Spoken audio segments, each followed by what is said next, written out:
दर्शकवृन्द नमस्कार। कार्यक्रम स्वस्थ जीवनको आजको श्रृङ्खलामा यहाँलाई हार्दिक स्वागत छ। कार्यक्रम लिएर आज पनि हामी उपस्थित भएका छौँ। यो कार्यक्रम यहाँहरूले एनटिभी प्लस, एनटिभी कोहलपुर र एनटिभी इटहरीमा दैनिक तर फरक समयमा हेर्दै आउनुभएको छ।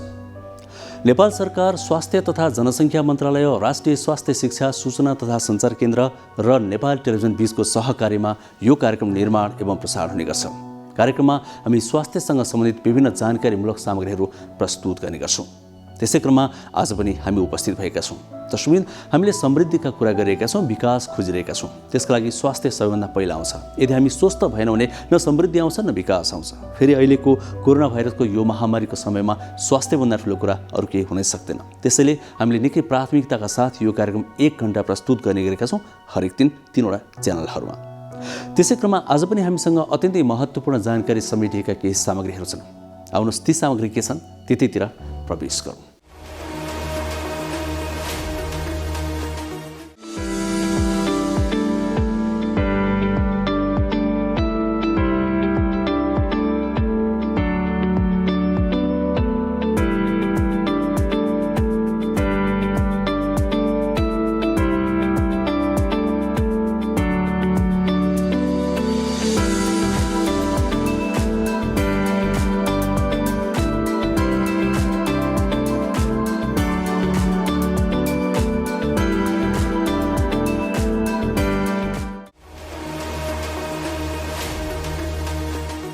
दर्शकवृन्द, यतिखेर कोरोना भाइरसको नयाँ भेरिएन्ट हामी कहाँ पनि भित्रिएको छ। त्यसैले गर्दा अस्पतालहरू भरिभराउ छन्। आइसियू र भेन्टिलेटर पाउन निकै धौधौ छ। आइसियू नभएकै कारण, अक्सिजन नभएकै कारण केही व्यक्तिहरूको मृत्यु पनि भइसकेको छ। यो तितो यथार्थ हो। यद्यपि केही सहज त हुँदैछ, अक्सिजनहरू केही पाउन थालिएको छ, तर पनि स्थिति अझै पनि भयावह छ। त नेपालमा यसको अवस्था अहिले के छ, सरकारले के पहल गरिरहेको छ, हामी कसरी बच्ने, यी कुराहरू समेटिएको विशेष रिपोर्ट हामी कार्यक्रमको सुरुवातमा आज प्रस्तुत गर्नेछौँ। किनभने हामीले सुरुवातमा एउटा रिपोर्ट प्रस्तुत गर्ने गरेका छौँ। अहिलेको आवश्यकता यही हो, त्यसैले हामी यही विषयलाई यो रिपोर्टमा समेट्दैछौँ। दर्शकवृन्द, एक किसिम खोपको कुरा पनि आज हामी गर्छौँ। अब खोप ल्याउने तयारी सरकारले गरिरहेको छ। खोपहरू आइरहेका पनि छन् विभिन्न देशहरूबाट। कुनै अनुदानमा आएका छन्, कुनै सरकारले किनेर पनि ल्याएको छ, त्यो पहल गरिरहेको छ। त्यसै क्रममा चाहिँ सरकारले 18 वर्ष वा सोभन्दा माथिका व्यक्तिहरू जो खोप लाउन चाहनुहुन्छ उहाँहरूले अनलाइन मार्फत फारम भर्न सक्नुहुन्छ भनेर पनि भनिरहेको छ, सूचना प्रवाह गरिरहेको छ। त्यो अनलाइन फारम भरेपछि के हुन्छ, त्यो फारम कहाँ पाइन्छ, कसरी भर्ने, त्यो फारम भर्दैमा खोप पाइन्छ भन्ने निश्चित छ त कि पाइँदैन, यो विषयमा हामी एकजना आधिकारिक व्यक्तिसँग कुराकानी गर्दैछौँ आजको स्वास्थ्य संवादमा। अर्थात् अनलाइन फारमको विस्तृत जानकारी त्यो विषयमा यहाँहरूले पाउन सक्नुहुन्छ त्यो कुराकानीमा। स्वास्थ्य संवादमा आज हामी त्यो समेट्नेछौँ। दर्शकवृन्द, अनि हामीले समेट्ने गरेका छोटा सामाजिक सन्देशहरू आज पनि निरन्तर रहनेछन्। तिनलाई पनि आज हामी प्रस्तुत गर्नेछौँ। ती फरक विषयका हुनेछन्, छोटो समयका हुनेछन्, तर निकै महत्त्वपूर्ण हुनेछन्।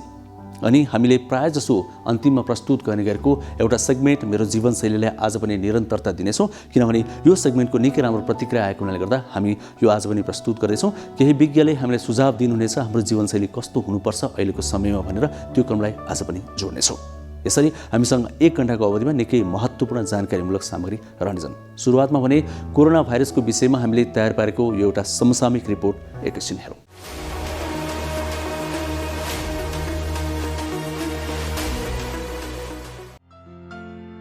स्वास्थ्य तथा जनसङ्ख्या मन्त्रालयले कोरोनाको नयाँ भेरिएन्टको जोखिम उत्तिकै रहेको जनाएको छ।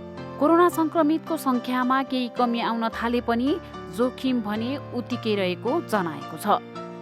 सङ्क्रमण तीव्र गतिमा फैलिने र वैज्ञानिकहरूले घातक पनि हुन सक्ने बताएको कोरोना भाइरसका नयाँ भेरिएन्टहरू फैलिरहेको पुष्टि भएसँगै सरकारले सजगता अपनाउन आग्रह गरिरहेको छ। स्वास्थ्य तथा जनसङ्ख्या मन्त्रालयका अनुसार पहिलो पटक भारतमा देखिएको B1.617.2 र B1.617.1 भेरिएन्टका भाइरसको सङ्क्रमण पुष्टि भएको जनाएको छ। कोरोना भाइरसको B1.617.2 भेरिएन्ट ट्रिपल म्युटेन्ट अर्थात् 3वटा उत्परिवर्तित कोरोना भाइरसको मिलनबाट बनेको नयाँ भेरिएन्ट हो। स्वास्थ्य तथा जनसङ्ख्या मन्त्रालयले यो भेरिएन्ट सबै उमेर समूहका लागि सङ्क्रामक र घातक हुन सक्ने बताएको छ।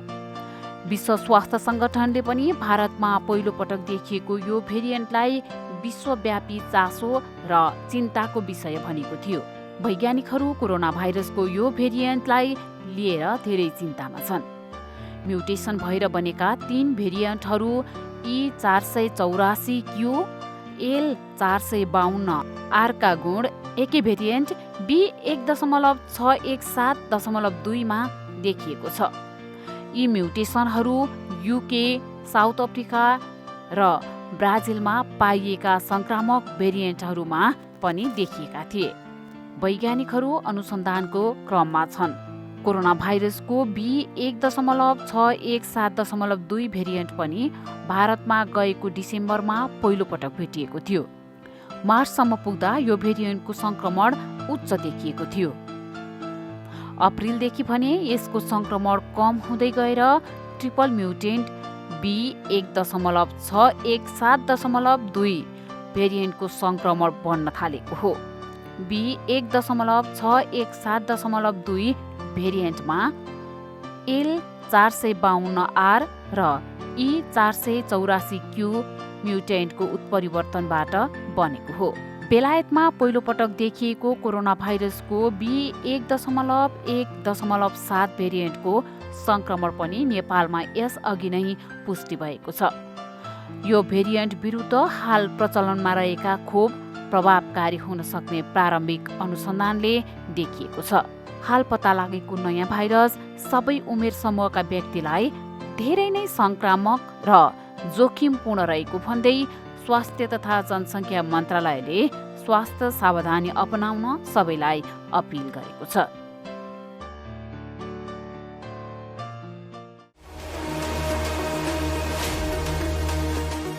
लामखुट्टेको टोकाइबाट डेङ्गु रोग सर्न सक्छ। त्यसैले यसबाट बच्न लामखुट्टेको टोकाइबाट बचौं। पानीमा लामखुट्टेले फूल पार्न सक्ने हुनाले पानी सञ्चित गरेर राखेको भाँडाहरूको सरसफाइ गरौँ। घर आँगनका प्रयोग नभएका गमला, पानी जम्ने खाल्डाखुल्डी, पुराना टायर लामखुट्टेको वासस्थान हुन्। त्यसैले यिनीहरूलाई नष्ट गरौँ। लामखुट्टेको टोकाइबाट बच्न झुलको प्रयोग लगायत अन्य वैकल्पिक उपायहरू अपनाऊ। डेङ्गु रोगका लक्षणहरू: शरीरमा राता दाग देखिने, ज्वरो आउने, आँखा दुख्ने, पेट दुख्ने, बान्ता हुने, पखाला लाग्ने, टाउको दुख्ने, शरीर कटकटी दुख्ने। यस्ता लक्षणहरू देखेमा नजिकैको स्वास्थ्य संस्थामा जाँच गरौँ। डेङ्गु रोगबारे सचेत बनाऊ र यसको नियन्त्रणका लागि समुदाय नै जुटौँ। नमस्कार, म doctor Narayan Ghimire, veterinary doctor. यहाँहरूलाई खास गरी पशुपन्छी पालन र यससँग सम्बन्धित हामी जो किसानदेखि लिएर व्यवसायी उद्यमी उपभोक्ताहरू छौँ, हामी कसरी हाम्रो जीवनशैली सञ्चालन गर्नुपर्छ भन्ने बारेमा सानो जानकारी दिने चेष्टा गर्दैछु। सबभन्दा पहिले मानिस स्वस्थ रहनको निम्ति पशुपन्छी स्वस्थ हुनुपर्छ। त्यसैले तपाईँ जतिसुकै स्वस्थ रहनको प्रयास गरे पनि, जतिसुकै महँगो साबुन स्याम्पूले नुहाइधुवाइ गरे पनि तपाईँका पशुपन्छी स्वस्थ छैनन् भने कहिल्यै पनि मानिस स्वस्थ रहन सक्दैन। यो एउटा ध्रुव सत्य कुरा भएको हुनाले पशुपन्छी स्वस्थ राखौँ। उदाहरणको लागि, तपाईँले पालेको कुकुरलाई यदि तपाईँले रेबिजको सुई दिनु भएन भने तपाईँ जतिसुकै रहे पनि त्यसलाई बाहिर स्याल कुकुरले टोक्छ र त्यो कुनै दिन बौलायो भने त्यसबाट तपाईँलाई रेबिज सर्न सक्छ। त्यसको सट्टा त्यसलाई सामान्य वर्ष दिनमा रेबिजको सुई दिनुहोस् त, त्यो कुकुर कहिल्यै बौलाउँदैन, त्यसले जतिसुकै टोके पनि तपाईँ चाहिँ रोगी हुनुहुँदैन। त्यस्तै थुप्रै पशुपन्छीबाट मानिसमा रोग व्याधिहरू सर्छन्। सामान्य जुकाका कुरा गरौँ, केटाकेटीलाई जुका सर्छन् भने तिनी पशुपन्छीलाई जुकाको औषधि नियमित रूपमा खुवाउने गर्नुहोस्। तपाईँ आफू बिरामी भएर हस्पिटल जानु पर्दैन, तपाईँ हाम्रा बालबच्चा बिरामी भएर हस्पिटल जाने कुरा धेरै कम हुन्छ। पशुपन्छी निरोगी भयो भने त्यहाँबाट यता सर्ने रोग व्याधि सर्दैन। थुप्रै पशुपन्छीमा लाग्ने रोगहरू खोप गरेर निको पार्न सकिन्छ, एउटा पाटो। यसरी त्यस्तै पशुपन्छीहरू स्वस्थ उत्पादन गर्नलाई उनलाई चाहिने आहारा, उनको बस्ने ठाउँ, उनलाई पोषण, यी यावत कुरामा ख्याल गऱ्यौँ भनेदेखि उनी निरोगी रहन्छन् र उनबाट उत्पादन हुने दुध, फुल, मासु जस्ता कुराहरू स्वस्थ रहन्छन् र ती गुणस्तरीय वस्तु प्रयोग गरेर हामी पनि निरोगी हुन्छौँ, हाम्रो पनि बुद्धि विकास हुन्छ, हामी तन्दुरुस्त हुन्छौँ र हामी एउटा विकलाङ्ग नागरिक नभएर एउटा स्वस्थ नागरिक बन्छौँ र देशै स्वस्थ नागरिकको देश बन्छ। दोस्रो पाटो, हामीले पशुपन्छीबाट उत्पादन गरिएका खास गरी मानव आहारमा प्रयोग गर्ने दुध, फुल र अन्डा, तीनटा कुराहरूमा जुन पौष्टिक तत्त्व हुन्छ त्यो मान्छेको लागि नभई नहुने पौष्टिक तत्त्व पनि हुन्छन् र तिनी कुरा वनस्पतिजन्य खाद्य पदार्थमा नपाइने किसिमका केही विशिष्ट प्रकृतिका पौष्टिक तत्त्व हुन्छन्। त्यसैले मानव आहारमा साँझ बिहानको आहारमा अनिवार्य रूपमा दुध, मासु वा अन्डाको परिकार राख्ने गरौँ। त्यो राख्यौँ भने धेरै रोगहरूबाट हामी बच्छौँ र हाम्रो आफ्नो प्रतिरक्षा शक्ति दह्रो हुन्छ र धेरै रोगहरूबाट हामी सुरक्षित रहन्छौँ। अहिले कोभिडको सन्दर्भमा पनि हामीले प्रतिरक्षा शक्ति अथवा इम्युनिटी बढाउने कुरा गर्छौँ। त्यसको लागि एनिमल प्रोटिनको जरुरत पर्छ, पशुपन्छीजन्य प्रोटिन, त्यो भनेको दुध, फुल, मासु। दुध, फुल, मासु गुणस्तरीय बनाउनको लागि हामीले जस्तो मासु जाँच गर्ने कुराहरू हुन्छन्, त मासुलाई कन्टामिनेसन हुन नदिन, प्रदूषित हुन नदिन शुद्ध पानीको प्रयोग गरेर सफा गर्नुपर्छ। प्रदूषित पानीले मासु पखाल्ने, यो काम फोहोरमा मासु काट्ने यस्तो अभ्यासहरू चाहिँ नगरौँ। दुधहरू, मासु र अन्डाहरू काँचो सेवन नगरौँ कहिल्यै पनि। यसलाई राम्रोसँग पकाएर उमालेर हामीले प्रयोग गऱ्यौँ भने त्यो यदि सङ्क्रमित छ, त्यसमा कुनै रोगका कीटाणु जीवाणु छन् भने पनि ती नष्ट हुन्छन् र मानिसमा सर्न सक्दैनन्। त्यसबाट पनि हामी निरोगी र स्वस्थ रहन सक्छौँ, स्वस्थ बाँच्न सक्छौँ। त्यस्तै अनावश्यक रूपमा जङ्गली जनावरहरू, पशुपन्छी, चाहे त्यो जलचर होस् अथवा थलचर होस्, त्यसलाई छुनी, जिस्काउने, घोच्ने, मार्ने, शिकार गर्ने यावत यो काम चाहिँ नगरौँ। यसो गर्दा के हुन्छ भने वन्यजन्तुमा रहेका रोगका केही कीटाणु, ब्याक्टेरिया, भाइरस, प्यारासाइट अथवा फङ्गसहरू तिनीहरू हामीमा सर्छन् र हामीसँग उनीहरू अभ्यस्त नभएको हुनाले कहिलेकाहीँ चाहिँ हाम्रो शरीरमा चाहिँ रोग उत्पन्न हुने जोखिम चाहिँ उत्पन्न हुन्छ। त्यसैले कहीँ कतै कुनै जनावर अथवा पशुपन्छी मरेको भेटियो भने नाङ्गा हातले त्यसलाई छुनी, सुमसुम्याउने, सम्हाल्ने यो काम चाहिँ कहिल्यै पनि नगर्नु होला। सामान्य अवस्थामा हाम्रो घरमै पालिएका पशुपन्छीहरू ब्याउँदाखेरि जुन साल निस्किन्छ, साल नाल बच्चा, सकेसम्म त्यसलाई नाङ्गा हातले नछुनु होला। विशेष गरी छोरा मान्छेलाई पनि त्यो नाङ्गो साल नाल ह्यान्डल गर्दाखेरि कहिलेकाहीँ चाहिँ नि ब्रुसेलोसिस लगायतका रोगहरू लाग्न सक्छन्।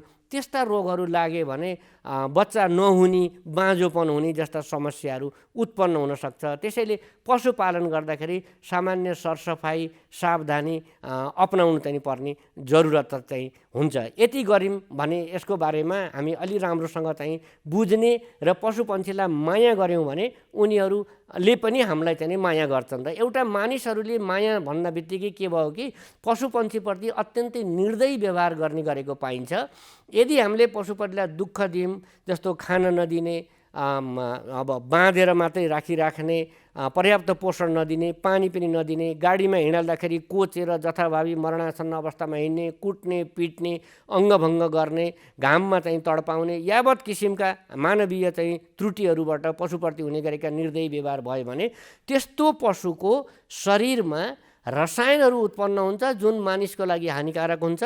त्यस्तो पशुको शरीरमा स्वाभाविक रूपमा भएका जीवाणु, विषाणुहरू चाहिँ घातक विषाणु अथवा रोग गर्नेको रूपमा विकास हुन्छन् र तिनीबाट फेरि मान्छेको शरीरमा सङ्क्रमण भएर नभएको रोग पनि उत्पन्न हुन थाल्छ। त्यसैले हामीले पशुप्रति यदि दुर्व्यवहार गऱ्यौँ भने त्यो दुर्व्यवहार पहिला पाप भनिन्थ्यो, अहिले रोगको रूपमा उत्पन्न हुन्छ र फेरि मान्छेलाई नै चुनौतीको रूपमा खडा हुन्छ।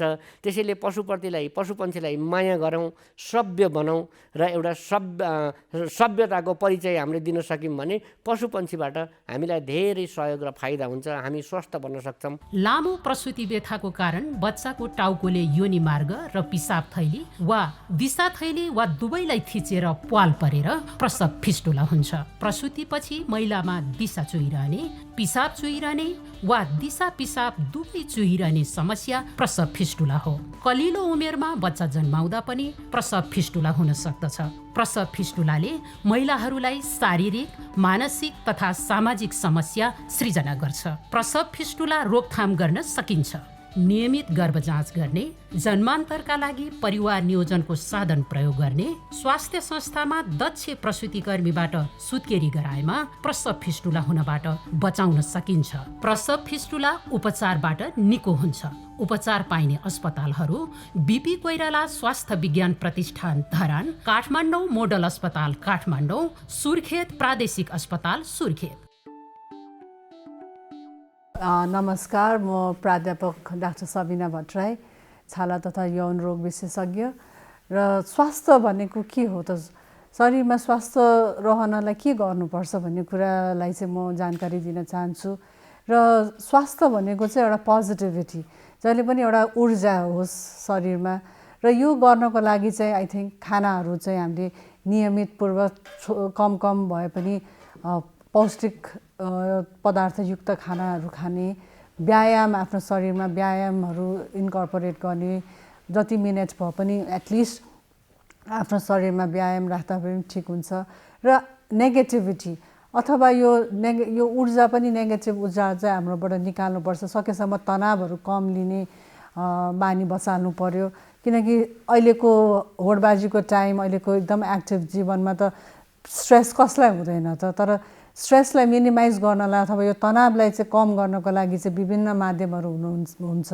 मेडिटेसन भयो, अथवा व्यायामै हुन्छ, अथवा आफूलाई मन परेको हबिजहरू लिने, गाना सुन्ने, पेन्ट गर्ने, तिनीहरूले पनि हाम्रो शरीरमा धेरै यो स्ट्रेसहरू कम गर्छ।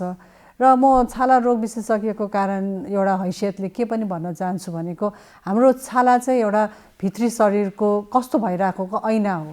जब छाला स्वस्थ हुन्छ, कपाल स्वस्थ हुन्छ, नङहरू स्वस्थ छन्, तब हाम्रो शरीरमा धेरै कुराहरू चाहिँ हाम्रो स्वस्थ देखिन्छ। किन धेरै शरीरमा बिग्रेको धेरै जस्तो मुटुको रोग, किडनीको रोग, तिनीहरूको धेरै अर्ग्यानको डिफेक्ट चाहिँ पहिले नै स्किनमा आएर देखेर हामीले धेरै कतिजना अब थाइरोइडहरू भयो, हर्मोनल इम्ब्यालेन्सहरू हुन्छ, कसैको हर्मोन्सहरू यो कामहरू गरिरहेको हुँदैन। सो त्यो उनीहरूको पनि सबै स्किनमा देखिन्छ। र स्किनबाट नै हामीले कतिजना यो टेस्ट गरेर आउनुहोस् है भनेर भन्ने हुन्छौँ, सो द्याट भित्र यो शरीरमा कुन चाहिँ अर्ग्यान काम गरिरहेछन् थाहा हुन्छ। र आफ्नो स्किनलाई चाहिँ नियमित स्याहार गर्नलाई आफ्नो खानपानमा विशेष ध्यान दिनै पर्छ। व्यायाम, शारीरिक व्यायामको शरीरमा गर्दा राम्रो हुन्छ। र अर्को कुरा चाहिँ हामीले मुख धुने, मुखमा धोएपछि शरीर मोइस्चराइजर लाउने, सनस्क्रिन लाउने, राति पनि यो धोएर यसलाई मोइस्चराइजर लाएर राम्रो बनाइदिने। सो यिनीहरू सिम्पल रुटिनको कुराहरू हो, जुन चाहिँ गरे भने हाम्रो भित्री स्वास्थ्य पनि राम्रो हुन्छ र बाहिरी स्वास्थ्य पनि राम्रो हुन्छ। दर्शकबिन, एकैछिन कोरोना भाइरस विरुद्धको खोपको कुरा गरौँ। खोप नेपालमा पनि आइसकेको छ, केही व्यक्तिहरूले लगाइ पनि सकेका छन्। खोप ल्याउने क्रम अझै पनि जारी छ। कतिबाट अनुदान आएका छन्, कति सरकारले किनेर पनि ल्याउँदैछ। त यसै क्रममा 18 वर्ष वा सोभन्दा माथिका नागरिकहरू जो खोप लगाउन चाहनुहुन्छ, उहाँहरूले फर्म भर्नुहोस् एउटा भनेर इन्टरनेट मार्फत भर्न सरकारले आग्रह गरेको छ। त्यो इन्टरनेट मार्फत फर्म कसरी भर्ने, त्यो फर्म कहाँ पाइन्छ, त्यो फर्म भरेपछि के साँच्चै खोप पाइन्छ या अनुमान मात्रै हो, यो विषयमा विस्तृत जानकारी सहितको कुराकानी अब हामी प्रस्तुत गर्दैछौँ। नेपाल सरकारकै एकजना आधिकारिक व्यक्तिसँग हामीले यस विषयमा संवाद गरेका छौँ। यो संवाद अब एकैछिन हेरौँ कार्यक्रम स्वस्थ जीवनको स्वास्थ्य संवादमा।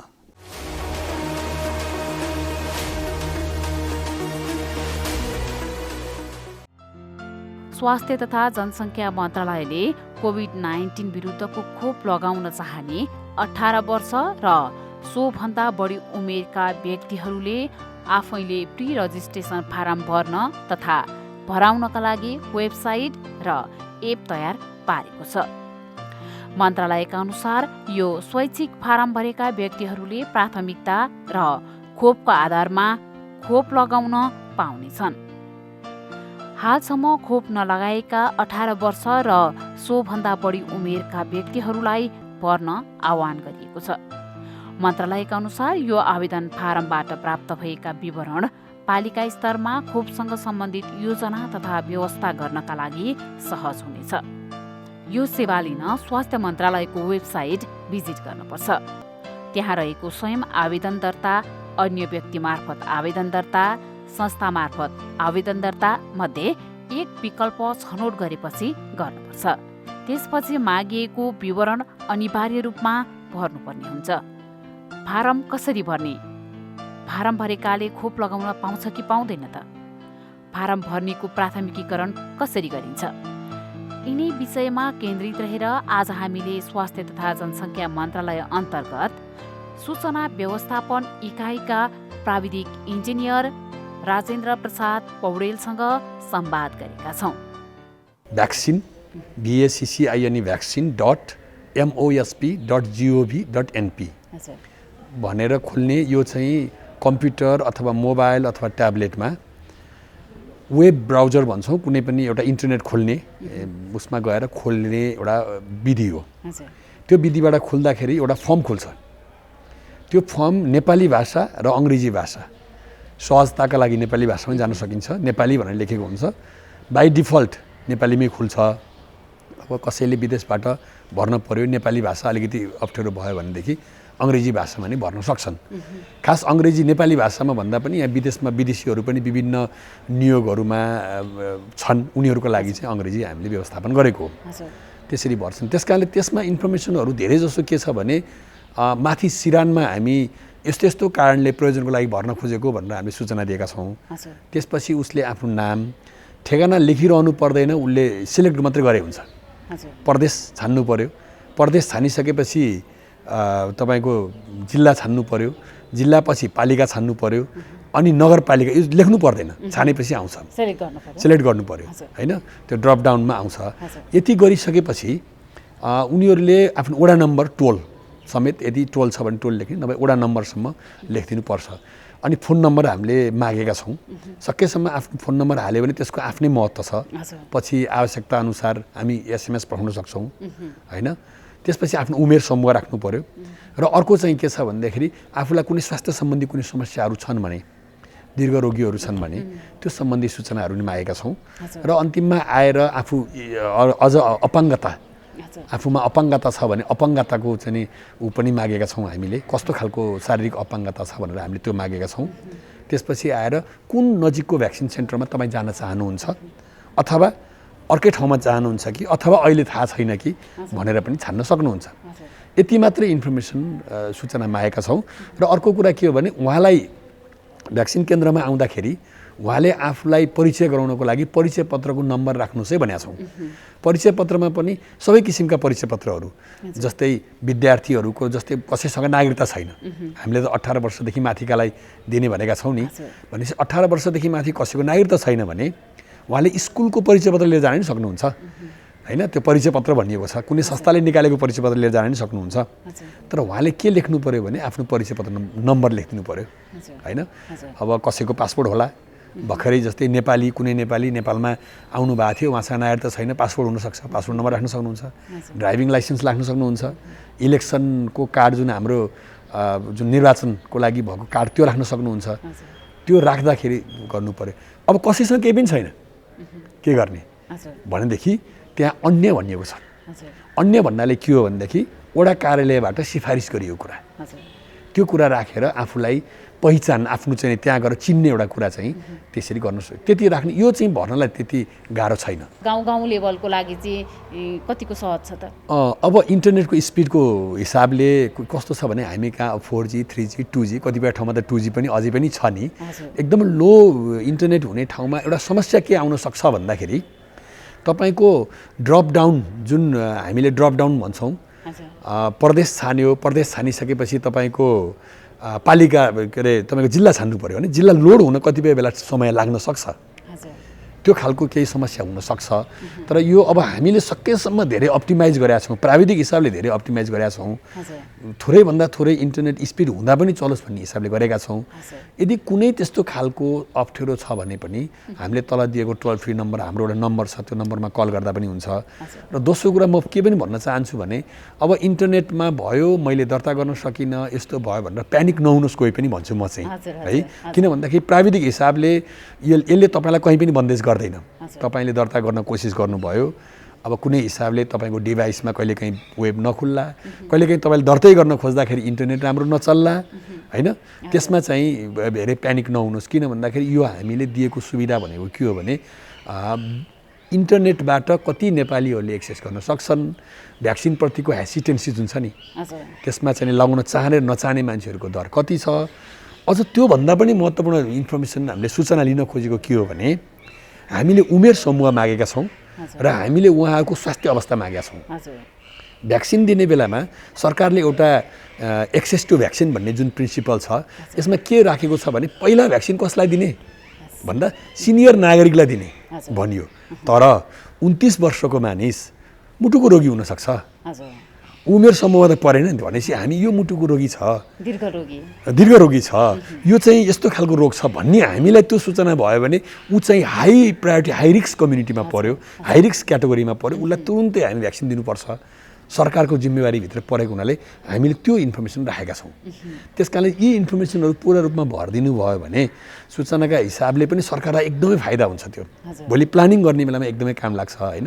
त्यो हिसाबले गर्दाखेरि एक्सेसका हिसाबले केही समस्या पर्ला कोही ठाउँमा, इन्टरनेटका हिसाबले लो हामी कहाँ त्यति राम्रो इन्टरनेट सबै ठाउँमा छैन, तर जहाँसम्मको हिसाबमा हेर्दाखेरि अहिले हुम्लादेखि मनाङदेखि हामी डाटा हेरिरहेछौँ, मनाङ हुम्ला मुस्ताङदेखिबाट पनि इन्टरनेटबाट एक्सेस गरेर आइरहेको छ। रजिस्ट्रेसन अहिलेसम्म लगभग 8.5 लाख जस्तो चाहिँ डेटा छ, त्यो आइरहेको छ। त्यसले गर्दाखेरि हामी चाहिँ धेरै नै यो हिसाबले राम्रो एक्सेस छ भन्नेमा हामी पुगेका छौँ। यसको बारेमा प्रचार प्रसार चाहिँ कतिको भएको छ त? हामीले त यो गर्ने बित्तिकै एउटा पत्रकार सम्मेलन जस्तो पनि सामान्य खालको साना खालको कुरा चाहिँ हाम्रो जुन स्वास्थ्य मन्त्रालय अन्तर्गत बराबर हरेक दिन हुने जुन एउटा छ कोभिड सम्बन्धी सूचना दिने, त्यो बेलामा सूचना दिइरहेका छौँ। एउटा त्यो छ। दोस्रो कुरा विभिन्न स्वास्थ्य सञ्चार मन्त्रालयले स्वास्थ्य हाम्रो चाहिँ नि यो जनसङ्ख्या मन्त्रालयले विभिन्न कार्यक्रमहरूमा पनि यसलाई राखेको छ, यसरी दिएको छ। जस्तै यो कार्यक्रम पनि एउटा महत्त्वपूर्ण कुरा हुन्छ जुन अब धेरै नेपाली नागरिकहरूले हेरिरहनु भएको अवस्था हुनसक्छ होइन। विभिन्न खालका फेसबुकमा ट्विटमा अरू मान्छेहरूले पनि यसलाई गरिरहेका छन् होइन। र यही कुरा भन्दै जाँदाखेरि मलाई एउटा कुरा भनिहाल्न मन लागेको कुरा, थपिहाल्न मन लागेको कुरा के छ भने हामीले मोबाइलमा यो एक्सेस गर्छौँ नि, सबै मोबाइलमा एउटै खालको ब्रान्ड हुँदैन। कसैमा कोही कमसल खालको होला, कोही एकदम राम्रो खालको होला, र त्यो मोबाइलमा सेक्युरिटी सेटिङ हुन्छ। त्यो सेक्युरिटी सेटिङले त्यो जुन पपअप गर्ने कुरा कतिपय बेला बन्द गरेको हुन्छ। दर्ता गर्दै जानुभयो तपाईँले दर्ता गर्दै जानुभयो, त्यो जुन नम्बर दिने हो त्यो पपअप गरेर आउँछ। हामी त्यसलाई व्यवस्थापन गर्दैछौँ, 1-2 दिन अझै टाइम लाग्ला। त्यो पपअप आउँदाखेरि धेरै लोग चाहिँ मलाई कल सेन्टरमा आएको फोनको आधारमा मैले भनिरहेको, पपअप आएन, नआएपछि ल मेरो दर्ता भएन कि भन्ने हुन्छ। तपाईँले सेभ गरिसकेपछि लास्टमा एउटा झिलिक्क एउटा चाहिँ आयो भनेदेखि दर्ता भयो भन्ने बुझ्नु होला। तपाईँको नम्बर ल पाइएन भन्नेमा नि प्यानिक नहुनु होला, किन भन्दाखेरि तपाईँको नाम त्यहाँ छ, तपाईँको फोन नम्बर त्यहाँ छ, तपाईँको एड्रेस त्यहाँ छ, त्यसका आधारमा फिल्टर गरेर भोलि खोज्न सकिन्छ।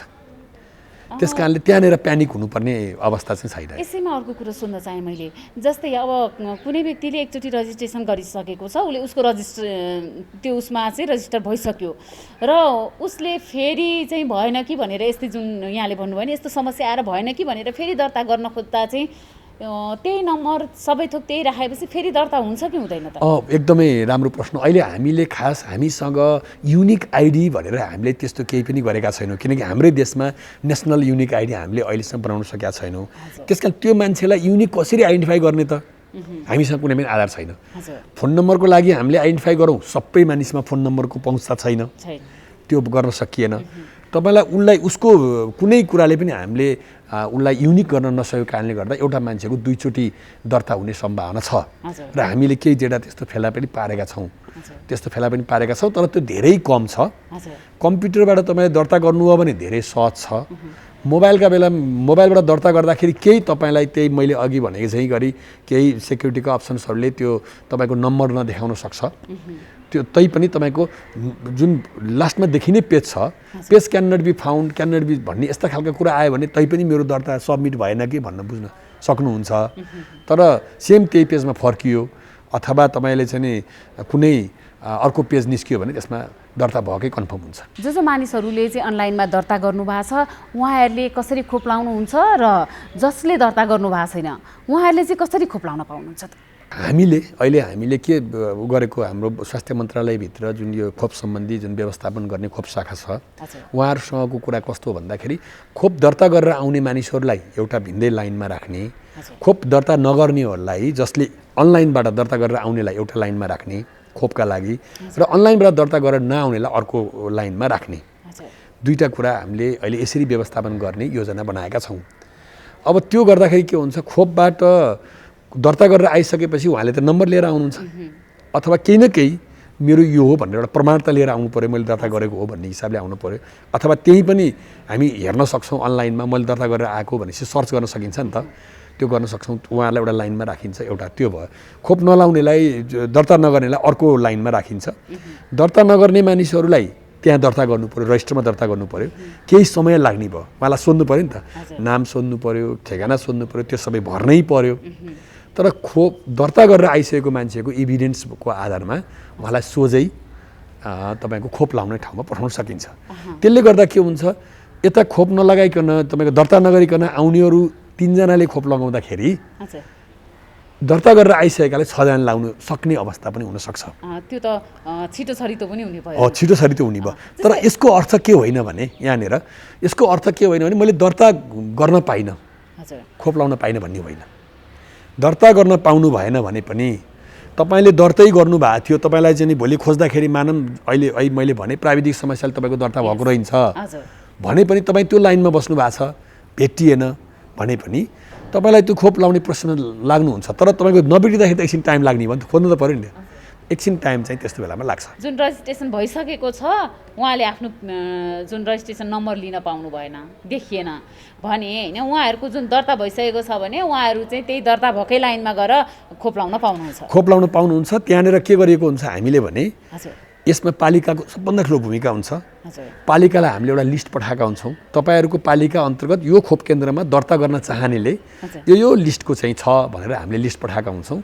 उहाँहरूले त्यो लिस्ट हेर्नुहुन्छ, त्यही लिस्टमा त भेट्न सक्नुहुन्छ। उहाँकोमा इन्टरनेट नचल्न सक्छ नि, त्यो बेलामा खोज्ने बेलामा लाइभ सर्भर एभाइलेबल नहुन सक्छ, नभेटिन सक्छ। त्यस कारणले उहाँले चाहिँ यदि दर्ता गरेर आउनुभएको छ भने त्यो लिस्टमा उहाँको नाम भेटिन्छ, उहाँले त्यहाँ गर्नुहुन्छ। र दर्तै गर्नु भएको रहन्छ भने फेरि तपाईँहरू उहाँहरू चाहिँ दर्ता नगरको लाइनमा जानुहुन्छ। आखिर त्यहाँ त व्यवस्थापन हुन्छ होइन। जस्तै नि कतिपय अवस्थामा अहिले इन्टरनेट एक्सेस पनि छैन सबैतिर होइन। इन्टरनेट एक्सेस नभएको ठाउँमा चाहिँ यहाँहरूले कसरी व्यवस्थापन गर्नुभएको छ त, जो चाहिँ एकदम इच्छुक हुनुहुन्छ अनलाइनबाट फर्म भर्नको लागि? अहिले एकदमै राम्रो कुरा राख्नुभयो। अब यस्तो कस्तो छ भन्दाखेरि हामी कहाँ अहिले पनि एनटिएको नेपाल टेलिकम अथोरिटीको डेटालाई हेर्ने हो भने हामी कहाँ धन्नै अब तपाईँको 70% जस्तो खालकोमा इन्टरनेट सेवा, मोबाइलको सेवा पुगिसकेको छ भन्ने डेटा सार्वजनिक भइसकेको अवस्था छ। त्यो हिसाबले गर्दाखेरि धेरै ठाउँमा इन्टरनेट अथवा तपाईँको मोबाइलको पहुँच पुगिसकेको छ। तर कतिपय यस्ता एरियाहरू दूरदराजहरू छन् जहाँ मानिसहरूसँग यो सम्बन्धी सिप छ तर इन्टरनेट छैन भन्दाखेरि अब त्यहाँनिर हामीले गाउँपालिकालाई हामीले सूचना पठाइसकेका छौँ। सबै गाउँपालिकाहरूलाई, नगरपालिकाहरूलाई, स्थानीय तहहरूलाई यदि कसैलाई त्यस्तो खालको छ, कसैले चाहन्छ भने एउटा व्यवस्था गरिदिनुहोस् भनेका छौँ हामीले। अब अहिले वास्तवमा हेर्ने हो भने हरेक वडा कार्यालयबाट जुन भाइटल रजिस्ट्रेसन भन्छौँ हामी, भाइटल रजिस्ट्रेसन र ट्याक्सका कामहरू अनलाइनमै भएका छन् भने त्यस्ता खालका वडा कार्यालयमा आफूले सम्पर्क गरेर त्यहाँबाट पनि इन्टरनेटमा आफूले इन्टरनेटको सहयोग लिएर गर्न सकिन्छ। उहाँहरूले त्यो ठाउँमा पुग्नु पर्यो होइन। अब घर घरै इन्टरनेट सरकारले पुर्याउने भन्ने कुरामा त अहिले तत्कालै हामी त्यो अवस्थामा पनि छैनौँ। तर एउटा कुरा के कुरामा सोच्नु पर्यो, एउटा कसरी पनि लिदिनु पर्यो भने यो एउटा सानो प्रयास हो स्वास्थ्य मन्त्रालयको। स्वास्थ्य मन्त्रालयले एउटा धेरै इन्डिकेटरहरूमध्ये एउटा महत्त्वपूर्ण इन्डिकेटरको रूपमा यसलाई लिन चाहेको छ। किन भन्दाखेरि हामी हरेक स्वास्थ्य संस्थामा इलेक्ट्रोनिक रजिस्ट्रेसन, हेल्थ रजिस्ट्रेसनमा चाहिँ हामी जानुपर्छ भनेर नीति बनाइसकेको छ। तर जानको लागि हाम्रो रेडिनेस के छ त? त्यो हेर्नको लागि हाम्रा जनताहरू कतिको यसमा आतुर छन्, उहाँहरूको पहुँच कस्तो छ, यो टेक्नोलोजीमा कस्तो छ भन्ने कुरा एउटा महत्त्वपूर्ण कुरा राख्छ भने। दोस्रो कुरा, अर्को कुरा के हो भने भोलि भ्याक्सिन लिने बेलामा अहिले हामीले भनिरहेछौँ नि, तपाईँको त्यहाँ सर्च गर्छौँ, भेट्यौँ भनेदेखि तपाईँलाई चाहिँ हामी खोप लगाउँछौँ, भेटेनौँ भने अर्को लाइनमा राख्छौँ भनेर भनिरहेछौँ नि। त्यो बेलामा हाम्रा 4000 अहिले हामीले दिएको 4800 जस्तो चाहिँ तपाईँको खोप शाखाहरू, खोप केन्द्रहरू छन्। त्यो खोप केन्द्रमा यो डेटा जाने हो होइन। त्यस कारणले गर्दा ती खोप केन्द्रहरू पनि भोलि इक्विपेड हुन्छ कि हुँदैनन्, एउटा क्वेसन्स त त्यो बेलामा छ नि त। त्यस कारणले स्वास्थ्य मन्त्रालयले पनि आफूलाई एउटा जम्प गरेको हो, एउटा एक किसिमले आफूलाई तयार पार्न जम्प गरेको। र कमसेकम यो पेन्डेमिकको बेलामा अहिले पनि गरेन भने भोलि कहिले गर्ने? अरू मन्त्रालयहरूको लागि पनि डाटा लिनको लागि होइन, यो त एकदम इम्पोर्टेन्ट भयो नि। हो, त्यस कारणले गर्दा यो एकदम उपयुक्त समयमा स्वास्थ्य मन्त्रालयले हामीले यो मात्रै होइन, हामीले त कोभिडको स्वाब सङ्कलनलाई पनि हाम्रो इन्फर्मेसन म्यानेजमेन्ट युनिट भनेर जुन संस्थाको अहिले मैले प्राविधिक रूपमा लिड गरिरहेको छु, यसले के गर्छ भने समुदायमा भएका जुन स्वाब सङ्कलनलाई समेत हामीले अनलाइनमा ल्याएका छौँ। अहिले कन्ट्याक्ट ट्रेसिङको कामहरू जुन भइरहेको छ त्यसलाई पनि हामीले अनलाइनबाट व्यवस्थापन गर्न खोज्दैछौँ। त्यस कारणले यो पहुँचलाई पुर्याउनको लागि स्वास्थ्य मन्त्रालयले अरू धेरै कुरा प्रायोरिटीमा राख्दा राख्दै यसलाई पनि महत्त्वपूर्ण प्रायोरिटीमा राखेको हो। त्यसका लागि बजेटै छुट्याएर सरकारले यसलाई काम अगाडि बढाएको छ। त्यस कारणले यो कोसे ढुङ्गा भोलि हामी राम्रोसँग सफल हुन सक्यौँ भने भोलि हाम्रा स्वास्थ्य संस्थाहरूमा इलेक्ट्रोनिक मेडिकल रजिस्ट्रेसनको जुन चाहिँ सपना सरकारको छ, डिजिटल हेल्थ जुन डिजिटल फ्रेमवर्क नेपाल जुन डिजिटल नेपालको एउटा चाहिँ सपना छ, त्यो सपनाको एउटा चाहिँ इट्टा चाहिँ यो हो। एकदमै महत्त्वपूर्ण इँटा हो यो चाहिँ। हो, एकदमै महत्त्वपूर्ण इट्टा र यो एकदम आधार पनि हो। यसकै आधारमा हाम्रो अब भोलिको चाहिँ प्रयासहरू, हाम्रा भोलिका नीति योजनाहरू यसकै आधारमा हामी बनाउन सक्छौँ। सामाजिक सञ्जाल चलाउनेहरूले चाहिँ त्यो मार्फतबाट यसलाई ओपन गरेर गर्न चाहिँ सक्नुहुन्छ कि हुन्न त? यस्तो छ, सामाजिक सञ्जालमा त सूचना मात्रै लिने कुरा हो, त्यहाँबाट भर्न सकिँदैन। त्यहाँबाट लिङ्क कसैले सेयर गर्यो भने लिङ्क एक्सेस गर्न सकिएला, त्यहीँबाट भर्न सक्ने। जस्तै छ नि अहिले कतिपय बेला भाइबरले तपाईँको चाहिँ नि फेसबुकले फर्महरू पनि दिइरहेको हुन्छ नि त, गुगल डकहरू भयो, त्यस्तो खालको सिस्टम चाहिँ यो होइन। हाम्रै सिस्टम vaccine.musp.gov.np मा जानै पर्छ, त्यहीँबाट खोल्नुपर्छ, त्यही नै हो। यो अनलाइनमा दर्ता गर्ने समय चाहिँ कहिलेसम्म हो त? यो फर्म तपाईँको भोलि खोप सुरु हुँदैछ अथवा खोपको क्याम्पेन चलिरहेको छ, त्यही बेलामा पनि बिहान गएर खोप भरेर जान सकिन्छ। त्यस कारणले यसको कुनै पनि हामीले समय सीमा राखेका छैनौँ। खोपको एभाइलेबिलिटी कहिले हुन्छ त्यसका आधारमा हाम्रो यसको समय सीमा हुने हो। जहिलेसम्म नेपालीहरूले खोप लाउन भ्याउँदैनन् पाउँदैनन् त्यो बेलासम्म यो खोपको पेज खुला रहन्छ। भनेपछि एकदमै राम्रो कुरा चाहिँ, इम्पोर्टेन्ट कुरा चाहिँ जतिखेर खोप लाउन जानु छ त्योभन्दा अगाडि पनि ओपन गरेर हामीले दर्ता गरेर गयौँ भने मिल्ने हो, त्यो गर्न गयौँ भने हुन्छ। र हामीले यही बेला मैले एउटा सूचना दिन खोजिरहेको कारण एउटा के पनि छ भन्दाखेरि 7वटा नगरपालिकाहरू हामीले चाहिँ यो UNDP र WHO को सहयोगमा, नेपाल सरकारको सहयोगमा 7वटा नगरपालिकाहरूमा हामीले यसलाई अनलाइन पुरै फुल्ली अनलाइन रेजिस्ट्रेसनै गर्ने प्लान गरेका छौँ। त्यो सम्बन्धी हामी योजना गर्दैछौँ। अब छनौट पनि भएका छन्, ठ्याक्क नामहरू अहिले मैले भन्न सकिनँ, तर छनौट पनि त्यसमा पनि गएका छौँ। यो के हो भन्दाखेरि हामीले हेर्न खोजेकै कुरा के हो भने अहिले केही कुरा गरौँ, गर्नै पर्छ र अहिले गर्न सकेनौँ भने बच्चाहरूले कक्षा 2 कक्षाका बच्चाहरूले अनलाइन लर्निङ गरिरहेका छन् अहिले भने सरकारले यदि गर्न सकेन भनेदेखि हामीलाई गाह्रो पनि हुन्छ। त्यस कारणले गर्दाखेरि हामीले एउटा ठुलो च्यालेन्जको रूपमा लिएका छौँ। प्राविधिक रूपमा धेरै च्यालेन्ज आउँछ, हामीलाई थाहा पनि छ। धेरै मानिसहरूले भर्न पाउनुहुन्न त्यो पनि थाहा छ। हामीले 20-25% मान्छेको कभरेज आउला भन्ने पनि होला। हामीले सोचेको भन्दा बढी पनि आउन सक्छ, कम पनि आउन सक्छ। आजसम्म 8 लाख छ भन्नको मतलब भोलि यही नै टुङ्गिन नि सक्छ। त्यस कारणले गर्दाखेरि यो सबैको लागि यो चासोको विषय हो। सबैले भर्नुहोस्, जति सकिन्छ यसमा भर्नुहोस्, अरूलाई भर्न लगाउनुहोस्। संस्थागत रूपमा भर्न मिल्ने पनि छन्। नेपाल टेलिकम जस्ता संस्थाहरूले, गलैँचा फ्याक्ट्रीहरूले होइन, तपाईँका ब्याङ्कहरूले आफ्ना चाहिँ उसलाई कर्मचारीहरूलाई संस्थागत रूपमा भर्न नि सक्नुहुन्छ, अनलाइनबाट पठाउन नि सक्नुहुन्छ, एक्सेल सिटमा भरेर पठाउन सक्नुहुन्छ होइन। धेरै अपर्च्युनिटीहरू हामीले खुल्ला गरेका छौँ। अनलाइन रजिस्ट्रेसनबाट धेरैजनाले रजिस्ट्रेसन त गर्नुभयो, यसका फाइदाहरू के छन् त? पहिलो कुरा त यो व्यवस्थापन, सबभन्दा महत्त्वपूर्ण कुरा लजिस्टिक व्यवस्थापन हो। नम्बर 1 लजिस्टिक व्यवस्थापन गर्ने। र अहिले जुन योभन्दा अघिल्लो चोटिको भ्याक्सिन, अहिले पनि तपाईँको भ्याक्सिनको दोस्रो डोज, अहिले भ्याक्सिन सेसन चलिरहेको छ, तर त्यो दोस्रो डोजको हो। पहिलो डोज अहिले कसैलाई पनि दिएको छैन। दोस्रो डोज लाउँदाखेरि मान्छेहरूको भिडभाड, अस्ति भर्खर देख्नुभयो यहीँ उस मान्छेहरूको भिडभाड, यस्तो खालको भिडभाडलाई हामी व्यवस्थापन गर्न सक्छौँ। यो कोभिड अझै 2 वर्ष रहन सक्छ। त्यस कारणले भ्याक्सिन आयो भनेदेखि हामीले भ्याक्सिन लाउनलाई यो भिडभाड गऱ्यौँ भने त भ्याक्सिनको सट्टा उल्टै हामी रोग लिएर घर जान सक्ने अवस्था हुन्छ। यो व्यवस्थापन पहिलो प्रायोरिटी, यसको फाइदा हो है। दोस्रो फाइदा भनेको हाम्रा सूचनाहरू जति हामीले, मैले अघि पनि मैले भनिसकेँ कि रोग लागेका मान्छे को हाई रिस्क व्यक्ति हो भनेर आइडेन्टिफाई भएर उसको ज्यान बचाउन सक्छौँ हामी। किन भन्दाखेरि 29 वर्षको हट्टाकट्टा मान्छेलाई खोप लगाउने कि 29 वर्षको दीर्घरोगीलाई खोप लगाउने भन्दाखेरि प्रायोरिटी दीर्घरोगी पर्छ। अस्ति चाहिँ हामीले 65 वर्षभित्रकालाई दियौँ, तर त्यही पनि छुटेका कोही मानिसहरू हुन सक्छन्। त्यस कारणले हामीले प्रायोरिटी एउटा क्याटेगोराइज गर्न खोजेका छौँ। त्यसमा पनि रिस्क पर्सन, एउटा मान्छे घरमै बसेर, एउटा घरमै बस्ने एउटा व्यक्ति छ, अनलाइनमा काम गर्ने एउटा इन्जिनियर छ र 29 वर्षको पसलमा बस्छ भने पसलमा बस्ने बढी रिस्की भयो। त्यस कारण उसलाई पहिला भ्याक्सिन दिनुपर्छ। यस्ता खालका कुराहरूलाई चाहिँ नि हामीले प्रायोरिटीको आधारमा हामीले दिन सक्छौँ। र भ्याक्सिन आउने बित्तिकै मेरो विचारमा सरकारले भ्याक्सिन आयो भने पनि ल है भ्याक्सिन आयो सबैजना आउनुहोस् भन्दैन। उसले प्रायोरिटी व्यवस्थापन गर्छ। एउटा मिटिङ गरेर उहाँहरूको चाहिँ सरसल्लाह गरेर यो प्रायोरिटीलाई पहिला दिउँ, पसलमा बस्नेलाई, सार्वजनिक यातायातमा हिँड्नेलाई होइन, सञ्चालन गर्नेलाई पनि यो प्रायोरिटी छुट्याउनलाई यो एकदमै महत्त्वपूर्ण सूचना हुन्छ। यसको फाइदा यो नै हो। अनलाइन रजिस्ट्रेसनमा कस्ता खालका चुनौतीहरू आइपर्छन् त? पहिलो कुरा त हामी अहिले सर्भिस डेलिभरी गर्ने ठाउँमा छौँ। सर्भिस डेलिभरी गर्ने हिसाबले पनि धेरै किसिमका चुनौतीहरू हामीसँग छन्। हामी यो हिसाबले हेरौँ, दुईवटा कुरा भयो, एउटा एक्सेस गर्ने हिसाबले, एउटा एक्सेस दिने हिसाबले। दोस्रो कुरा हामी छोटो समयमा यो सिस्टम डेभलप गरेका छौँ। धेरै कुराहरू बग्सहरू पनि हुन सक्छन्, धेरै हामीले सकेसम्म फिक्स गरेका छौँ होइन, यसलाई व्यवस्थापन गरेका छौँ। यसलाई गाउँघरसम्म मान्छेलाई अझै पनि हामीले खबर पुर्याउन सकेका छैनौँ, हरेक मान्छेलाई थाहा नहुन सक्छ। अनि यी कुराहरू चाहिँ छन् केही पार्टमा होइन। तर अर्कोतिरको चुनौती भनेको मानिसहरूसँग डिजिटल लिट्रेसीको रेट कति छ, हामीलाई त्यो एउटा चुनौती हुनसक्छ। मान्छेले सबै कुरा चलाउन सक्छ। अहिले इन्टरनेट चलाउन जान्दछस् भन्दा म फेसबुक चलाउन जान्दछु, अरू जान्दिनँ भन्ने खालको एउटा ठुलो चाहिँ नि हामी एउटा चाहिँ तपाईँको ग्रुप छ। त्यस कारणले उनीहरूलाई पनि यो फर्म भर्न सक्छन् कि सक्दैनन्, त्यस्ता खालको कुराहरू छन् होइन। अनि अब मैले भने ड्रप डाउन गर्दाखेरि मान्छेले सुइँ भर्दै जान्छ, तल नहेरिकन तल एकैचोटि गरेर सबमिट गर्छ, मान्दैन सर्भरले। किन भन्दाखेरि उसले आफ्नो एड्रेस त सिलेक्ट गर्नु पर्यो। यस्ता खालका धेरै खालका प्राविधिक चुनौतीहरू छन्।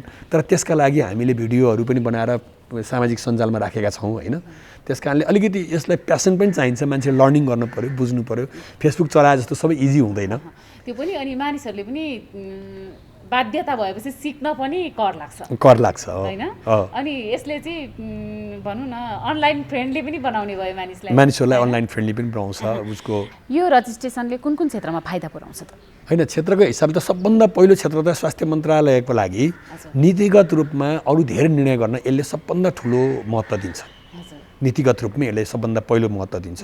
दोस्रो कुरा, हामीसँग धेरै डिटेल डेटाहरू आएको हुनाले हामीले ई हेल्थ भनेर जुन एउटा गर्न खोजिरहेछौँ त्यसको लागि एउटा फाउन्डेसनको रूपमा चाहिँ यो डेटाले काम गर्छ। भोलि यो डेटा एभाइलिटी। अर्को महत्त्वपूर्ण कुरा के छ भनेदेखि हामी कहाँ अहिले पनि आइरहेको छ अब यो इलेक्ट्रोनिक तपाईँको भ्याक्सिनेसन सर्टिफिकेट भन्ने छ। सबभन्दा महत्त्वपूर्ण कुरा यो छ, एकदम च्यालेन्जिङ भएर आएको छ। हामी कहाँ अस्ति मात्रै 2 जना इन्डियनहरू आएका थिए, उनीहरूले भेरोसिल लिएका रहेछन्, भेरोसिलको 2 डोजै लिएका रहेछन् उनीहरूलाई चाइनाले चाहिँ नि भ्याक्सिन लगाएको सर्टिफिकेट लिएर आइज भन्यो। उनीहरूले हामीले दिएको पहेँलो सर्टिफिकेट त दियौँ, तर मानेन उनीहरू। चाइनिज एम्बेसीले हुँदैन, हामीलाई चाहिँ त अनलाइन QR कोड भएको चाहिन्छ भन्यो। अब यस्ता खालको कुरा डाटाबेस तपाईँसँग भएपछि त तपाईँ जसरी गर्न सक्नुहुन्छ नि त। यो खालको हिसाबले इन्टरनेसनल्ली पनि इलेक्ट्रोनिक भ्याक्सिन रजिस्ट्रेसनमा इलेक्ट्रोनिक भ्याक्सिन सर्टिफिकेट चाहिँ हामी दिन सक्छौँ। अध्यागमनबाट त्यो गर्न सक्छौँ। भोलि चाहिँ भ्याक्सिन लगाएको हो कि होइन के लिएर जाने भन्दाखेरि अनलाइनबाट ठक्क हेर्न सकिने भयो। हाम्रा समयहरू, हाम्रा खर्चका कुराहरू भए धेरै कुराहरूमा यसको फाइदा छ।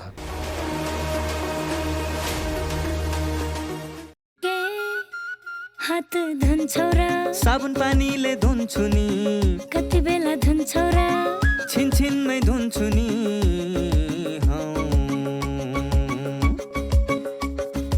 घरमा पस्दा अफिस पस्दा सधैँ धुन्छु हात, कोरोनालाई यसै गरी भगाइदिन्छु म त।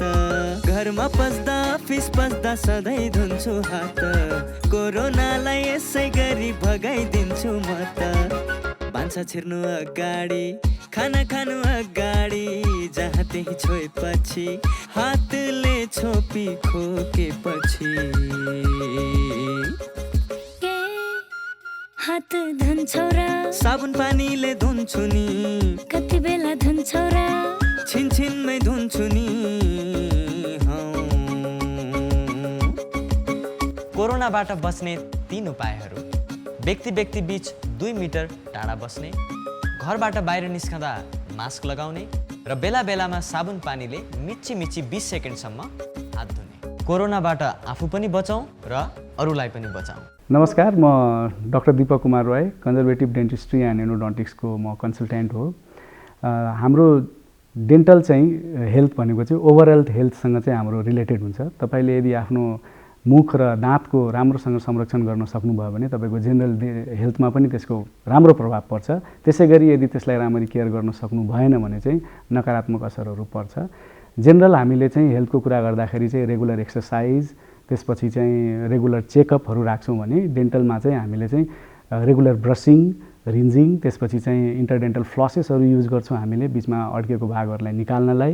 र रेगुलर डेन्टल चेकअपहरू गऱ्यो भने चाहिँ हामीले दाँतको राम्ररी चाहिँ संरक्षण गर्न सक्छौँ। र त्यो संरक्षण गऱ्यो भने हामीले ओभरअल हेल्थलाई पनि राम्रोतर्फ लान सक्छौँ। सुर्तीजन्य पदार्थ नियन्त्रण र नियमन गर्न ऐन पालना गर्ने बारे अनुरोध। सुर्तीजन्य पदार्थ नियन्त्रण र नियमन गर्न निम्न कुराहरू कानुनतः निषेध गरिएको छ। कसैले पनि सुर्तीजन्य पदार्थको विज्ञापन प्रवर्धन हुने गरी बिक्री स्थल वा कहीँ कतै पनि प्रदर्शन सजावट गरेर राख्न पाइने छैन। साथै सुर्तीजन्य पदार्थको बट्टा वा प्याकेटमा अरूले देख्ने गरी सुर्ती, चुरोट, स्मोक रड मेसिनको लोगो चिन्ह, चिन्ने संकेत गरी छाप्ने छपाउने प्रदर्शन प्रयोग गर्न पाइने छैन र internet, website, Viber, Facebook, Skype जस्ता सामाजिक सञ्चार माध्यमहरूमा सुर्तीजन्य पदार्थको चिन्ह, फोटो राख्न र यस्ता वस्तुको मूल्य सूची राख्न अनि प्रचार प्रसार गर्न पाइने छैन। यस्तै कुनै पनि मनोरञ्जनात्मक, धार्मिक, शैक्षिक कार्यक्रम, सार्वजनिक स्थलमा सुर्तीजन्य पदार्थको बेचबिखन र प्रचार प्रसारमा बन्देज गरिएको छ। यो नियम विपरीत कसैले कुनै यस्ता कार्य गरेमा ऐन नियम बमोजिम कारबाही हुनेछ। राष्ट्रिय स्वास्थ्य शिक्षा सूचना तथा सञ्चार केन्द्र। नमस्कार, म डाक्टर रञ्जना कर्मचारी। म रेडिएसन अन्कोलोजिस्ट हुँ र हालमा नेपाल क्यान्सर हस्पिटल हरिसिद्धि ललितपुरमा कार्यरत छु। आज यो जीवनशैलीमा हाम्रो जीवन कसरी राम्रो बनाउने भनेर जुन भन्नुभएको छ, त्यसमा चाहिँ भन्नुपर्दाखेरि चाहिँ अब हामीले चाहिँ सकेसम्म चाहिँ अलिकति दिनको सुरुवातले नै हाम्रो होल डेलाई रिप्रेजेन्ट गर्छ होइन। अनि त्यही कारणले गर्दाखेरि चाहिँ अब हामीले सुरुमा बिहानमा अलिकति उठ्ने, सकेसम्म बिहानको टाइमलाई चाहिँ अलिकति प्रोडक्टिभ र फ्रुटफुल बनाउन सक्यो भने चाहिँ अलिकति बेटर हुन्छ। अनि बिहानमा अलिकति योगाहरू गर्ने, आफ्नो फिजिकल एक्टिभिटी चाहिँ एकदम इम्पोर्टेन्ट छ, किनभने फिजिकल एक्टिभिटीले गर्दाखेरि चाहिँ तपाईँको धेरै चिजलाई फरक पार्ने हुन्छ होइन। अनि त्यसपछि हामीले चाहिँ अलिकति सक्छ भने चाहिँ योगा पनि गर्दाखेरि बेटर हुन्छ। अनि हामीले चाहिँ हाम्रो खानपिन शैलीमा चाहिँ एकदम धेरै ध्यान दिनुपर्ने हुन्छ।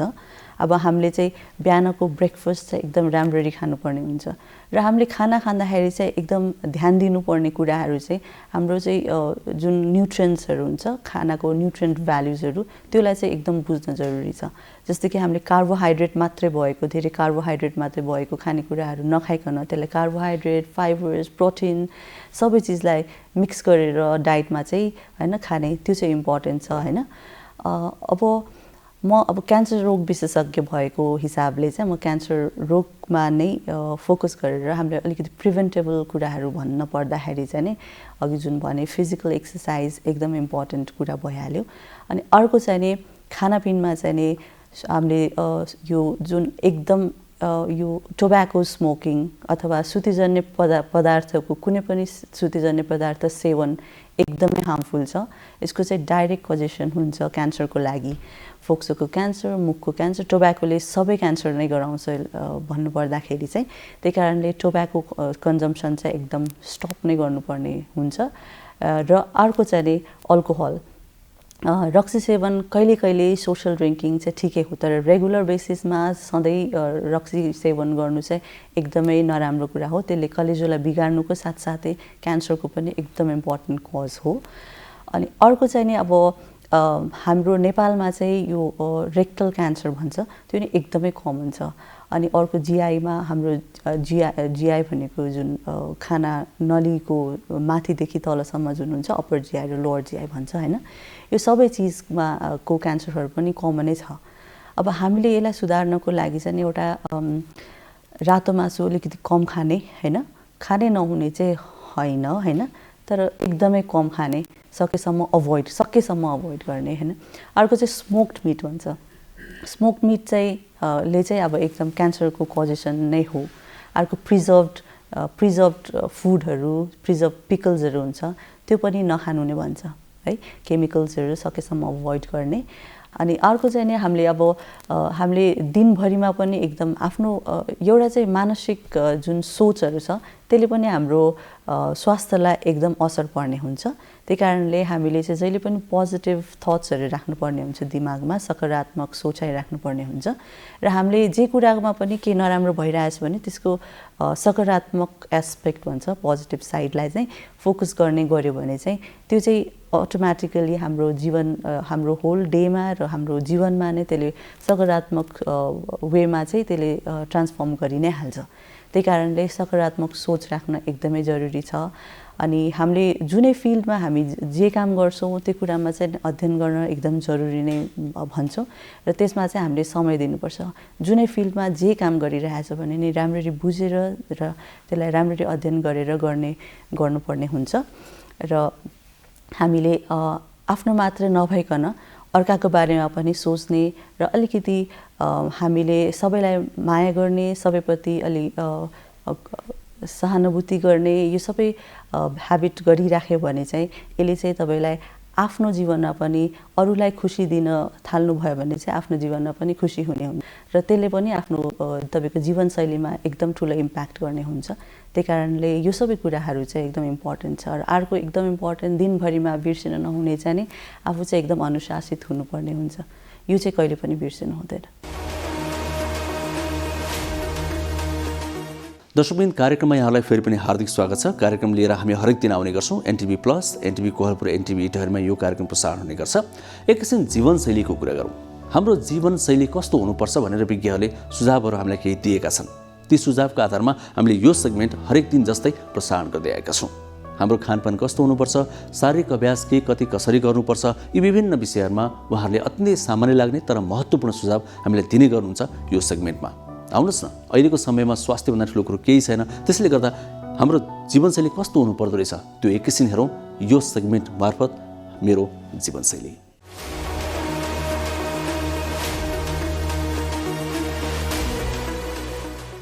नमस्कार, म doctor JP Jaiswal, senior consultant physician र कार्डियोलोजिस्ट नर्विकमा विगत 15 वर्षदेखि कार्यरत छु।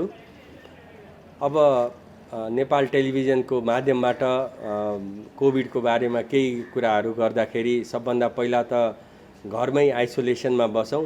घरमै आइसोलेसनमा बस्दा कस्तो लक्षण भयो भने बस्ने भन्ने कुरा भन्दा सबभन्दा पहिला के बुझौँ, यदि सामान्य रुवाखोकी लागेको छ अथवा टाउको दुखेको छ अथवा ज्वरो लागेको छ भने घरमै बसौँ। त्यसमा केही आत्तिनुपर्ने छैन। 5 देखि 7 दिनसम्म केही आत्तिनुपर्ने छैन।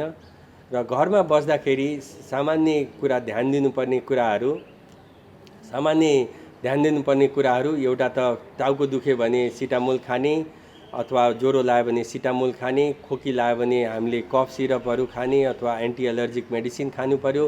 खानपानमा प्रोटिनको मात्रा बढी खानु पर्यो। दुध, अन्डा, मासु यिनीहरू बढी खाउँ र एकदेखि अर्को मानिसको दूरी कम्तीमा 10 मिटरको राखौँ। कोठामा बसौँ, धेरै पानी खाउँ। यो चाहिँ सामान्य सिम्टमहरू हो। र 5 देखि 7 दिनसम्म पनि यदि ज्वरो ठिक भएन भने हामी चिकित्सकको सल्लाहमा बसौँ। चिकित्सकको सल्लाहमा यदि अक्सिजन 93 भन्दा माथि अक्सिजनको मात्रा SpO2 छ र तपाईँको श्वास प्रश्वासको बढी भइरहेछ, यदि रेस्पिरेटरी रेट 24 भन्दा माथि भइरहेछ भने तुरुन्तै अस्पतालमा अथवा आफ्नो फिजिसियनसँग कुरा गरेर अस्पतालमा जाउँ। र यदि श्वास प्रश्वास धेरै नै 30 भन्दा माथि भयो र तपाईँको अक्सिजनको मात्रा 90 भन्दा मात्र कम भयो भने तुरुन्तै हायर सेन्टरमा ठुलो हस्पिटलमा जानुपर्ने हुन्छ।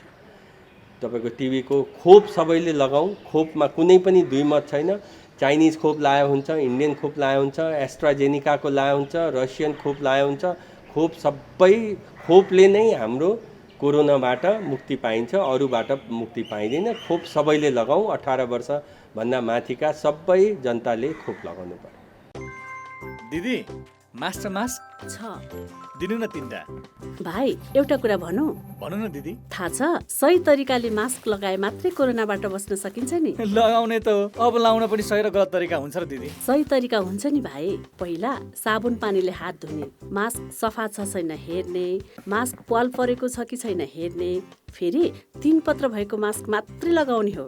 अनि यो मास्कमा 3 पत्र छ त? छ नि। ल हेर्नुस् त, मास्क लगाउँदा यसको डोरीमा मात्र छुनुपर्छ। नाक, मुख, चिउनोमा टमक्क मिल्नुपर्छ। अनि अर्को कुरा, मास्क लगाइसकेपछि घरिघरि छुनु हुँदैन नि हातले। अनि यो फेरि प्रयोग गर्न मिल्छ र? कपडाको मास्क त धोएर लगाउँदा नि मिलिहाल्छ नि। हो, यसै गरी लगाउने हो नि मास्क। घरबाट बाहिर निस्किँदा अनिवार्य मास्क लगाऊ। कोरोनाबाट आफू पनि बचौँ र अरूलाई पनि बचाऊ। स्वास्थ्य तथा जनसङ्ख्या मन्त्रालय र एनसेलद्वारा जनहितमा जारी।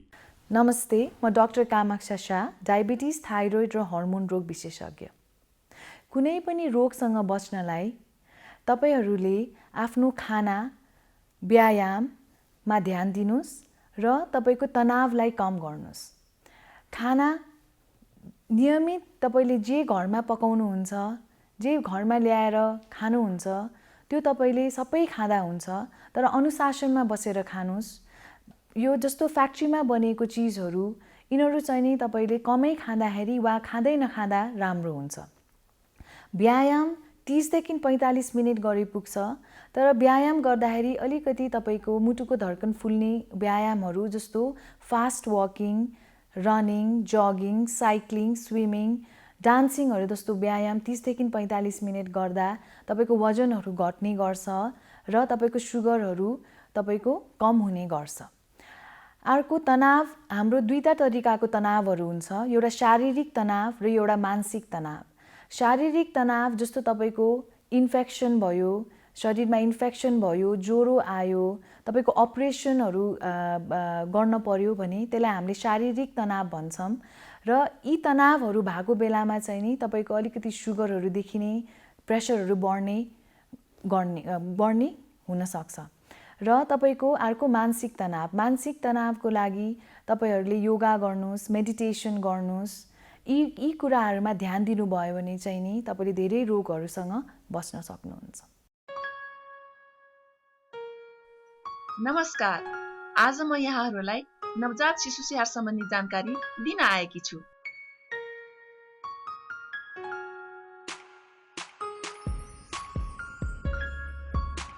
शिशु जन्मेको 1 घण्टाभित्र आमाको बिगौती दुध खुवाउनुपर्छ।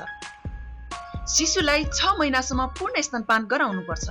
आमाको दुधमा शिशुलाई चाहिने जति पानी भएको हुनाले पानी पनि खुवाउनु पर्दैन। बालबालिकालाई 2 वर्षसम्म पूरा खानाको सँगसँगै आमाको दुध पनि खुवाउनु पर्छ। शिशुले चाहेको जुनसुकै बेला पनि स्तनपान गराउनु पर्छ। कम्तीमा पनि दिनमा 10-12 पटक खुवाउनु पर्छ। शिशुलाई जन्मेको 24 घण्टापछि मात्र नुहाउनु पर्छ र नुहाउँदा पनि मनतातो पानीले नुहाई तुरन्त सफा, नरम र उभानो कपडाले राम्रोसँग पुछी न्यानो गरी राख्नुपर्छ। शिशुको नाभि सधैँ सफा र सुक्खा राख्नुपर्छ।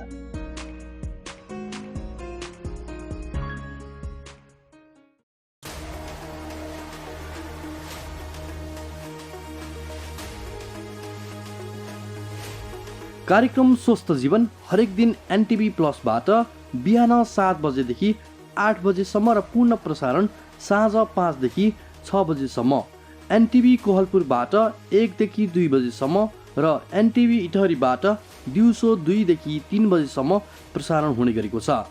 स्वास्थ्य सम्बन्धी यहाँहरूको कुनै जिज्ञासा वा समस्या भएमा हामी सम्बन्धित विज्ञहरूबाट समाधान खोजी कार्यक्रममा प्रसारण गर्नेछौँ। हामीलाई सम्पर्क गर्ने माध्यमहरू यस प्रकार रहेका छन्। फोन, एसएमएस तथा भाइबरको लागि 98 43 52 93 97। Email swasthajievan@ntv.org.np। यस कार्यक्रमको बारेमा आफ्नो सल्लाह, सुझाव र प्रतिक्रिया पनि यहाँहरूले यिनै माध्यम मार्फत दिन सक्नुहुनेछ। साथै कार्यक्रममा के कस्ता सामग्री, विषय वा विज्ञहरू समेट्नु पर्ला भन्ने विषयमा पनि सुझाव दिन सक्नुहुन्छ। कार्यक्रम यहाँहरूले सामाजिक सञ्जाल मार्फत पनि हेर्न सक्नुहुनेछ।